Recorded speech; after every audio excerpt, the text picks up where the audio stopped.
Salam hörmətli izləyicilərimiz. Bugün biz Neftçala rayonu Xəzər kəndindəyik. Hazırdan şikayət əsasında biz daha doğrusu bu kəndə gəlmişik və istəyərdim ki, bu şikayətlə bizə yönləndirən şəxs özü danışsın problemini, görək onun problemi nədən ibarətdir. Mən Şəkir Babası Həsənov oğlu.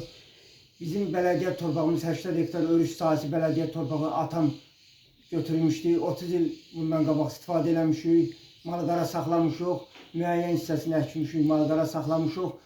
Bunu da Maşenlik bir bələdiyyə sədri gəlib, Fətullah Muradov. Gələn günündən 2021-ci ildən biz ona müraciət elədik ki, torpağımızı artırılması üçün biz ona müraciət elədik. O vaxtdan bu vaxta kimi bizim müraciətimiz baxımsız qalıb, bizim torpağımızı artırmadı. Biz indi bu dəqiqə ailəyə 5 ailə, 5 qardaş, 5 ailə vətəndaşlıqdan çıxmaq ərəfəsindəyik. Ona görə ki, biz torpaqlarımıza yaxın gedə bilmirik. Fətullah Muradov bizdən icazəsiz, xəbərsiz bizim torpaqları gedib harada məsələn döyüşçülər icadı tapıb gətirib bizim torpağa yerləşdirib. Bizim biz torpağımıza yaxın gedə bilmirik. Xahiş edirəm, cənab prezident, sizdən artıq dərəcədə xahiş edirəm. Bizə köməklik edin. Bizə icra hakimiyyəti baxmır. Dəfələrlə gedirəm icra hakimiyyətinin qəbuluna. Məni qəbul eləmir. Mənə deyirsən, maşinliksən, təxribatçısan. Mən qəbula düşə bilmirəm. Xahiş edirəm, bizə kömək edin. Kömək edin ki, dərdimizi şərik olasın. Kömək edin ki, bizə dərdimizə çarə tapılsın. Biz torpağımızı alaq. Biz köç ərəfəsini, kənddən köçmə ərəfəsindəyik. Biz kəndimizə köçmə ərəfəsindəyik. Yaşaya bilmirik. Torpağımızdan istifadə edə bilmirik. Bələdiyyə torpağını malqara saxlaya bilmirik. Xahiş edirəm, bizə kömək edin.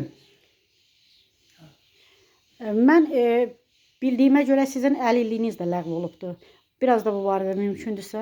Mən 2001-ci ildən ömürlük pensiya çıxmışdım. Pensiya, əmir 3 xəstəliklə alırdım pensiya. Onu da kəsdilər. Yenə dolanışığım var idi. Onu kəsəndən sonra torpağım da əlimdən getdi. Qalmışam havada, yaşayış yerim yoxdur. Mən bu yaşımda ağır xəstə adam gelmişəm, fəhlə işləyirəm. Fəhlə işləyirəm, qarnım da cırıq-cırıqdır.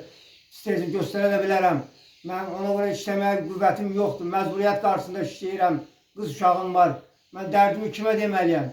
Xahiş edirəm ki, cənab prezident, siz 44 gün ərzində Qarabağı azad elədiniz. Siz daha şəxsiyyətsiz, ancaq xahiş edirəm ki, mənim də işimə baxasınız, mənim də ərzəmi nəzarətə götürəsiniz, mənim çıxışlarımı baxasınız. Xahiş edirəm sizdən artıq dərəcədə ki, məni ərzəmə baxılsın.